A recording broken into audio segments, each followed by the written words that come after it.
This week, I'm reading Ali Hazelwood's entire backlist, and I'm setting out to answer two very important questions. Is Ali Hazelwood truly an insta-buy author for me? And are the rumors true that at the end of the day, all of her books are kind of the same?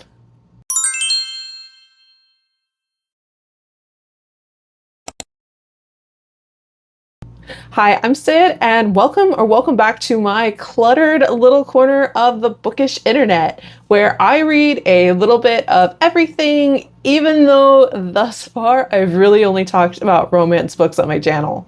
Ali Hazelwood is known for romances featuring women in various STEM fields. She has a PhD in neuroscience herself, and she uses that background extensively in her books. I think that's a pretty awesome concept, but it's mildly concerning for someone like me since I avoided science labs in college like I was allergic to them. Ali has also branched off into some fantasy and paranormal settings featuring werewolves and vampires, and I'm really excited to dive into those, particularly since most of romances are kind of my jam. One of my goals this year has been to read things I've already paid for. And thanks to some dangerously good sales, I've somehow accumulated almost every book Ali has ever written, despite previously only having read Bride and a handful of her novellas. It's a lot, but seriously, I got some of them for around $1, so like I said, the sales were incredible. I thought it would be fun to set up a scoreboard for the books and see what the evidence shows at the end of the series. After every book, I'm going to give it a star rating, and I'll update our very scientific Team Ali score. 3 points or higher earns a point for Ali. Anything below 3 stars earns a point against. And at the end of our challenge, I'll tally up the evidence and see if I should keep grabbing her books the second they go on sale, or if I need to take a break. I am going to talk about some plot points that may spoil the endings for these books, so if these are things that you haven't read yet and you'd like to go in as blind as possible, I would recommend proceeding with caution. And because this experiment kind of got a little bit out of hand and reading an entire author's backlist is a little bit of a larger undertaking than I thought, I am going to split this video into 2 different parts, so stay tuned if you'd like to see part 2. And now getting started, I'm going to kick us off with Ali Hazelwood's first published novel, The Love Hypothosis. I've started this book a bunch of times since I got it, and I've never made it very far before I gave up, but I decided to try to push through for the challenge this week. The problem was that I've known for a while that The Love Hypothesis originally started as a Reylo fan fiction, or Rey and Kylo Ren from Star Wars, and knowing that has made it very hard for me to get into the story. It didn't help that Ali named her MMC Adam like the actor who plays Kylo Ren. This is absolutely a me problem because there's nothing in this book that I can actually associate with Star Wars, but I just kept picturing Kylo Ren stalking through the hallways of Stanford, cape and all, and it was just mentally really distracting. I would inevitably crash out and put this book down. But this time, I was determined to get past it for science, and I finally succeeded. The Love Hypothesis starts off with Olive, who is a PhD student, trying to convince her best friend, An, that she's over her ex, Jeremy. An is really into Jeremy herself, but she doesn't want to ask him out because he and Olive just broke up. Olive really wants An to go for it, so she does the most obvious, completely normal thing. She grabs the first man she sees and kisses him. Sion, Olive is totally over Jeremy. She's dating this guy now. Unfortunately, or maybe fortunately, this guy is Dr. Adam Carlson, who is a notoriously grumpy professor, but he's weirdly okay with the kiss. It turns out Adam has his own reasons for wanting to look more settled. The university thinks that he's some sort of a flight risk and looking to move to a different university, and they've frozen some of his research funding, totaling millions of dollars. Adam thinks that having a girlfriend might make some kind of difference there, so he goes along with Olive's lies to An, and somehow this turns into a full-blown fake relationship. They set up some ground rules like no sex and give themselves an expiration date, the day Adam's funds should be released. With everyone else, Adam is brutally demanding.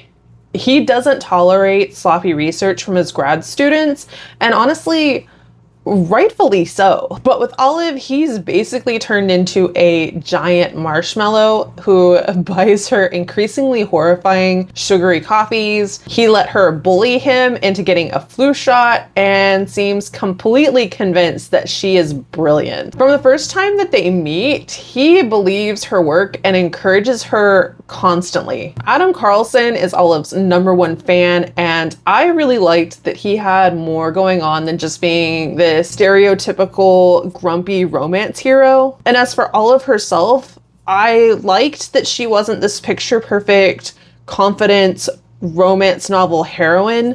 She is insecure and awkward, and that made her feel like an actual person with real issues. But that said, her inner monologue eventually started wearing me down. We're in Olive's head for the entire book, and unfortunately, Olive spends a lot of time doubting herself. This woman is supposed to be an incredibly intelligent cancer researcher, and yet emotionally she seems so oblivious. Adam could basically stand in front of her holding a flashing neon lightsaber and spell out, "I'm in love with you," and Olive would just take it as, he probably hates me. He hates me, doesn't he? Once they finally get together for real, we get a little bit of spice. And while I usually love that in my books, the scenes themselves didn't work for me. I actually thought the book would have been a lot stronger without them. And I still have no idea how or why Adam stuffed Olive's whole boob in his mouth, but here we are. I'm trying not to think about that one too much, but seriously, how big is his mouth? How small? Never mind. I gotta move on. I really do. I can't crash out. I also never completely got past the whole professor-student dynamic. He's not her professor, but he's still a professor in her department where she's a grad student, and that just felt a little weird. There's also a pretty icky side plot involving Adam's friend and colleague who sexually harasses Olive after learning that she'll be moving on to Harvard once she finishes grad school. Harvard is where the friend is working himself, and this basically sets us up for an inevitable third act breakup. Around this time, Adam also announces that he's leaving Stanford for Harvard, and the ever oblivious Olive does not realize that he's decided to make this move because of her. Instead, she breaks things off without telling him what his friend did because she doesn't want to ruin their friendship or whatever research they're planning to do together. The friend has also heavily implied that Adam would never believe Olive over someone he's known much, much longer, and Olive just takes him at his really scummy word. And this frustrated me so much because Olive doesn't even give Adam the opportunity to decide for himself. They're pretty close to their self-imposed expiration date from earlier, so she just decides to go ahead and break it off with him and decides what's best for him and just removes herself from the equation. Adam eventually does find out what the friend did after Olive learns that she inadvertently recorded the harassment on her phone, and he happens to hear it, so everything works out in the end. But I wish Olive had just sat down and talked to Adam about the whole situation instead of just breaking things off. So I ended up giving the Love Hypothesis a 3.5 stars. I did enjoy the romance, and I really loved Adam after I quit picturing him dressed as a Jedi, or maybe despite picturing him dressed as a Jedi. But the lying and the fake dating setup just really weren't my thing, and Olive's constant self-doubt and obliviousness just got really frustrating. But overall, the book, it's not groundbreaking, and it obviously has some flaws. It was Ali's debut novel after all, but you know, I had fun with it. I'd absolutely pick this up again if I wanted something light and fluffy, and despite all the science happening in the background, there was nothing going on that this little scientific scaredy cat couldn't follow along with. I also just saw that it's being made into a movie coming out in September, and I'll definitely be watching that. I did check, and Adam Driver did not get cast as Adam, but I'm mildly weirded out that Adam is actually being played by Daisy Ridley's real-life husband. It's just so weird. But our very scientific verdict, Team Ali gets her first point.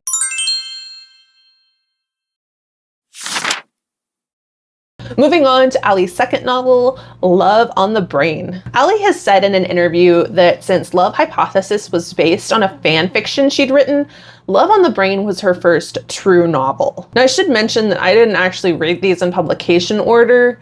By the time I got to Love on the Brain, I'd actually already read several of Ali's later books.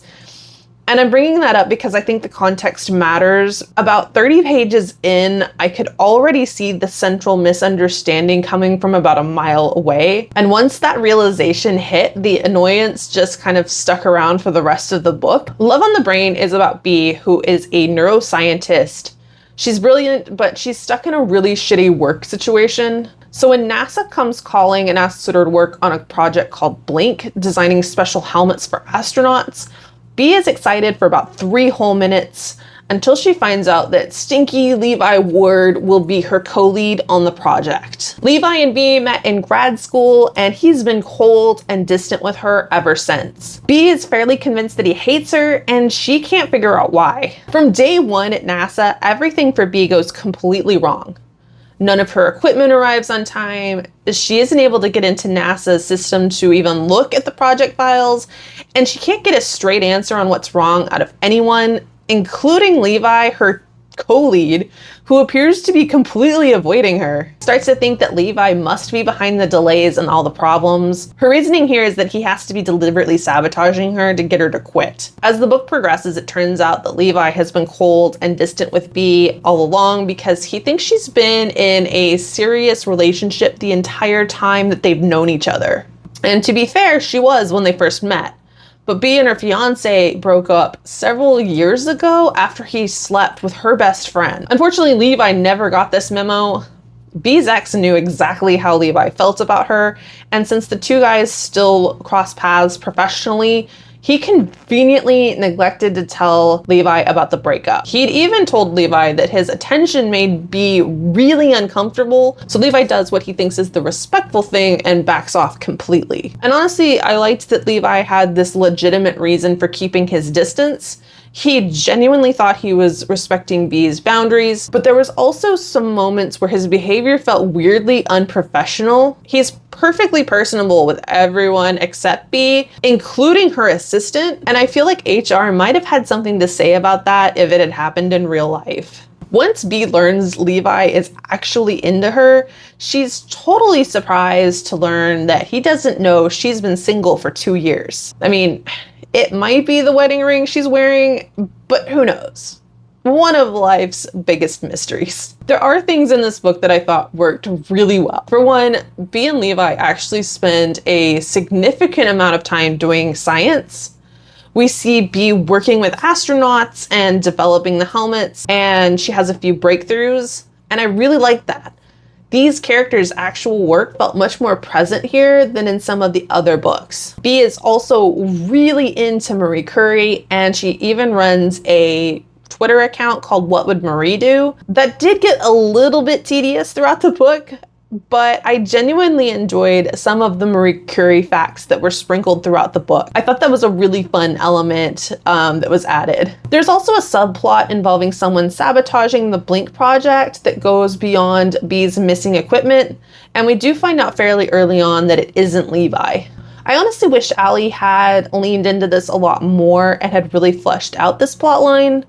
I love a good mystery mixed with romance, and making the sabotage a bigger part of the story could have added some real intrigue, and it would have helped this book feel more distinct than the others. As it was, I felt like the actual culprit was pretty obvious, and although we don't find out why they're up to no good until the very end, I did guess who it was pretty quickly. We also have a third, much smaller subplot involving Bee and Levi's assistants, and this one kind of gave me the ick. Both women are involved with other people when the book starts, but during the story, they develop feelings for each other and eventually end up together. Maybe I missed something, but the timeline made it seem like those two relationships overlapped, and I don't remember there being any indication that either relationship was open or where this was acceptable. I just really dislike cheating of any kind in romance books to begin with, but I also didn't love how they talked about their former partners, so this entire subplot just did not work for me. And And my final thought on Love on the Brain is there was just way too much time spent discussing a cat's anal glands.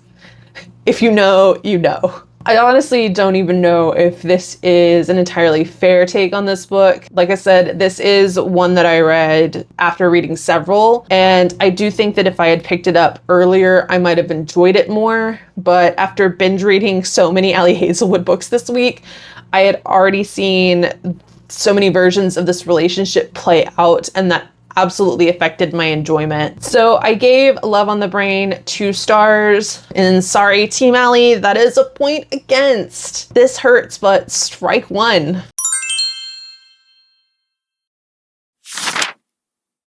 Next up in publication order, we have Loathe to Love You, which is a collection of 3 novellas, each following one of 3 women who met in grad school. We have Marie, Sadie, and Hannah. The friends have all gone their separate ways career-wise, but have remained the bestest of friends who stay in close contact, and each novella follows one of them finding romance through science. I had previously read Below Zero and disliked it enough that I abandoned the rest of the collection, and I figured I wasn't missing all that much. Below Zero is Hannah's story, and it follows her doing NASA research in the Arctic, where she gets injured after ignoring some pretty good advice and has to rely on her longtime rival to rescue her. Honestly, this sounded adorable. But overall, the execution just did not work for me, and like a lot of romance novellas, I really wished it had been a full-length novel so the characters had room to breathe and that the characters had overall made better choices in general. To give Ali a fair shot for this video, I did pick the collection back up and started the other 2 novellas, Stuck With You and Under One Roof, but unfortunately my first impression didn't really change. I tried the first 2 or 3 chapters of both of the novellas and I realized I just was not connecting with any of the characters, so for the sake of my own sanity, I did decide to DNF both of them and move on. Since it's technically a collection, I'm gonna give all 3 of the novellas a 1 star. So currently the scoreboard is evidence for is at 1 and the evidence against is at 2, but we still have a whole lot of books to go.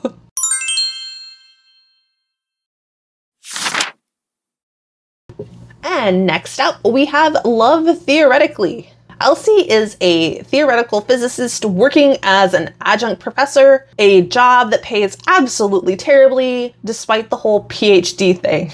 She has a roommate named Cece who has an evil hedgehog named Hedgizabeth Bennett, and I mention this because that is the greatest name for a hedgehog that I have ever heard. And maybe the only name for a hedgehog that I've ever heard, but I digress. To make ends meet, Elsie is secretly working as a fake girlfriend through an app. She is only supposed to go on 1 date per guy, but she makes an exception for her favorite client, Greg. He doesn't date for personal reasons, so Elsie attends family functions with him to get his overbearing mother off his back about settling down and starting a family.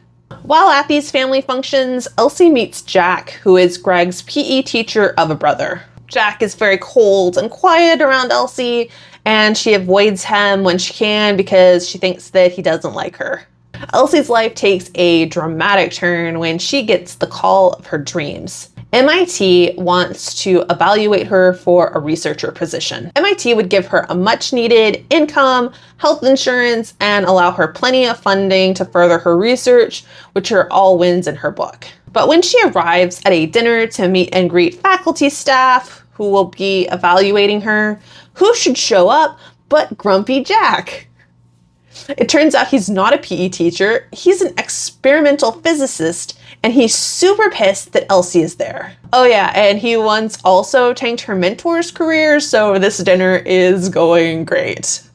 Jack thinks she's been lying to his brother for months. Elsie has previously informed the family that she's a librarian to protect her identity. And Elsie doesn't want to out Greg's secrets, and she won't come clean about the dating app. So she's basically walking into the interview of her dreams, knowing that one of the people evaluating her thinks she's a lying scam artist. This setup is ridiculous and things could not go worse. So like the Love Hypothesis, we have some fake dating, but in this situation, as ridiculous as the overall setup was, I didn't mind it. I thought that the enemies to lovers trope was executed very well. One thing I really appreciated was Jack legitimately had a reason to dislike Elsie. I really love the concept of enemies to lovers romances, but so many are built on one stupid misunderstanding that could have been solved with a 5-minute conversation. And that just annoys me so much.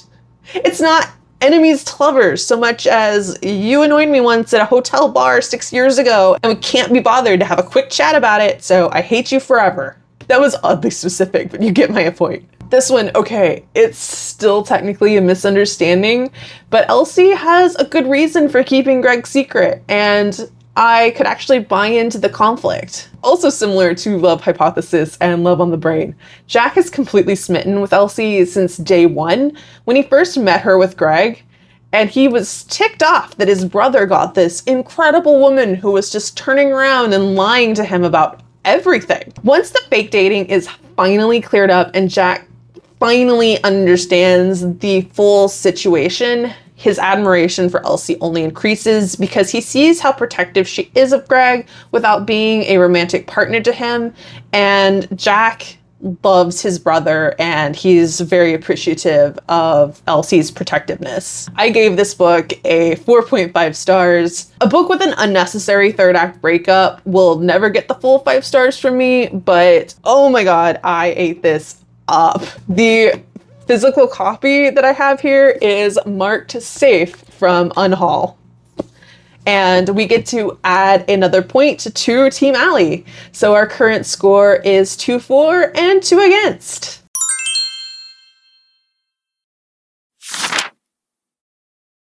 Continuing on in publication order, next we have Check and Mate. I came so close to skipping this one.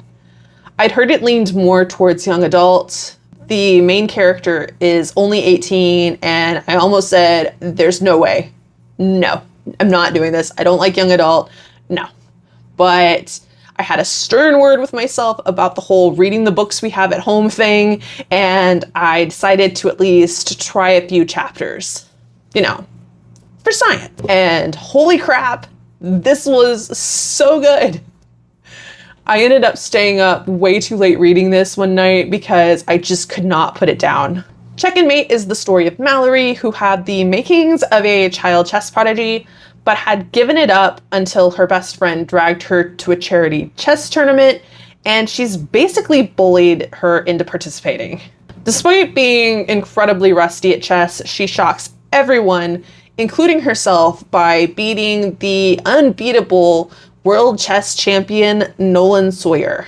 This launches Mallory straight back into a world she wanted to forget when she gets a job offer that's way too lucrative to refuse. Her mom is sick and needs really expensive meds, and someone needs to pay the mortgage when her mom isn't able to work. There's also painful history between Mallory, her late father, and the game of chess that she doesn't want to reopen. So she lies to her family about completing again and quietly starts using tournament prize money to help keep the family afloat and the lights on at home. Does Check and Mate have some of the hallmarks of Ali Hazelwood's other books? Absolutely, 100%. It will likely come as no surprise to anyone that Nolan Sawyer, the unbeatable chess champion, is taller than everyone else in the room and can probably split tree trunks with his bare hands like Captain America. And it may also surprise no one that Nolan falls in love with Mallory and she's completely oblivious. But despite that, I ate this up. I really enjoyed the switch from academics to chess tournaments. I don't give a crap about chess, but Ali's writing made it seem so much fun. And despite being only 18, Mallory ended up feeling more emotionally mature to me than several of Ali's late 20s STEM heroines. Yes, Mallory lies. Yes, there's miscommunication going on. But Mallory is also still literally a teenager who just graduated from high school. Olive, B, and Elsie are grown women with advanced degrees, so I found myself extending Mallory a lot more grace. As for Nolan, for all that he's apparently the size of one of those California redwoods that you can drive a car through, he did feel a little underdeveloped compared to Mallory. Chess is basically his entire personality for a lot or most of the book, and the reason he falls for Mallory is because she's the one person in the world that can actually challenge him. So I did spend a good part of the book wondering if he was actually into her or her chess game, but weirdly, I just really didn't mind that much. Usually I'm here for the romance first, but this time I was so invested in Mallory's relationship with her family and everything surrounding her dad and her getting back to chess that I just genuinely didn't mind the romance taking a little bit more of a backseat. So somehow the book I almost skipped ended up being one of my favorites of the entire experiment so far, which is kind of why I made myself do this challenge in the first place.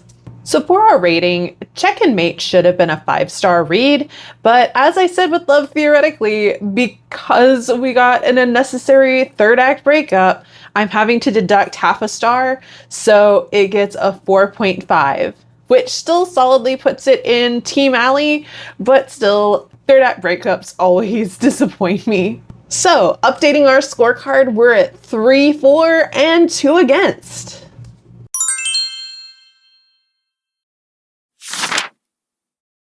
Technically, next in publication order, we have Bride and Not in Love, and they came before our next entry, Two to Play, but they're both full-length novels that I'm gonna save for part 2 of the challenge. Unlike a lot of novellas, I actually devoured this. Viola is a lead game designer who is about to land her dream project until she finds out that her company has to partner with a rival studio to make it happen. Even worse, one of the rival developers is Jesse Andrews, the man she's been quietly crushing on for years. But despite her crush, he's always been cold and distant with her, which is really annoying.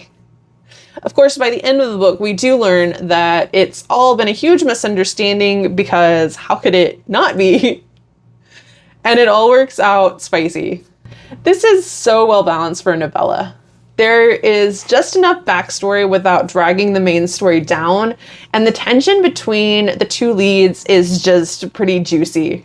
Nothing felt rushed, which honestly is really impressive for only 136 pages. Yet again, this does follow some of Ali's patterns. Viola is brilliant and at the top of her career at 27, and Jesse is also brilliant at the top of his own career and built like a fridge. But I also liked that this was a departure from Ali's insecure main characters. Viola knows what she wants and she's gonna work hard to get it. She still questions herself occasionally, especially where Jesse's feelings toward her are concerned, but they're not really her entire personality, and it just felt so real. I loved the Snowy Lodge setting too. I am always a sucker for a Snowden romance, but what really sold me was that Viola and Jesse just felt like they belonged together. They shared the same passions, loved the same book series, and genuinely seemed to enjoy spending time together once they actually got over the misunderstanding and started really getting to know each other. Their connection felt earned, and by the end of the story, I felt convinced they were in a good place in their relationship, even though it just started. And this is exactly what I wanted from this challenge. If every romance novella were this good, I would just read so many more novellas. This is possibly the first and so far only novella that I have ever rated 5 stars. So, updating our scorecard, we are at evidence 4 for and 2 against.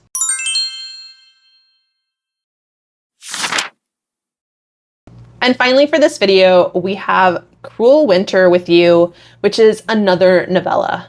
If you see this novella listed in the Christmas collection and think, wow, a Christmas story, let me be the first person to disappoint you. The most festive thing about this is a very tastefully lit Christmas tree. Seriously, that's how it's described. There's literally no holiday cheer here at all. The premise for this novella is pretty simple. Jamie walks to her best friend Tabitha's house in a snowstorm to borrow a copper pan for Christmas dinner, and she runs into Tabitha's brother Mark instead. Mark has been in love with Jamie since they were kids, and has told her so, but in a familiar turn of events for an Ali Hazelwood story, Jamie is too insecure to believe him until this magical Christmas Eve where they finally clear up the miscommunication and knock boots on Mark's childhood bed. It was quick, it was cute, and apparently not very memorable because I had already read this previously and remembered absolutely nothing about it before I reread it for this challenge.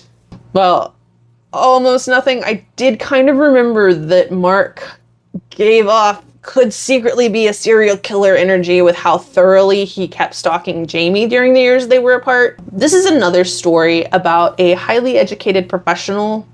She's a doctor this time, with massive insecurities and the emotional maturity of a mushroom, falling for a giant of a dude with huge shoulders and an even bigger bank account. Seriously, he's enormous, and I don't know how they even fit into his childhood single bed to do the stuff they were doing, but somehow I guess it worked. I don't know. The math's not mathing, but whatever. When I first read this, I gave it 4 stars. Coming back to it though, I think I was being a little generous. It is such a short story and it's dual timeline because their backstory is really important to where they are in the current events, but I felt like it made it really off balance pacing wise. We spend so much time with the two of them growing up, and half the sections were Jamie talking about how she never even saw Mark that year. It was cute enough while I was reading it, but if I can completely forget I even read it once, that's probably telling me something. So I'm gonna knock this down to 2 stars and probably forget it again. So our final update for this video, we have evidence for is at 4 and evidence against is at 3.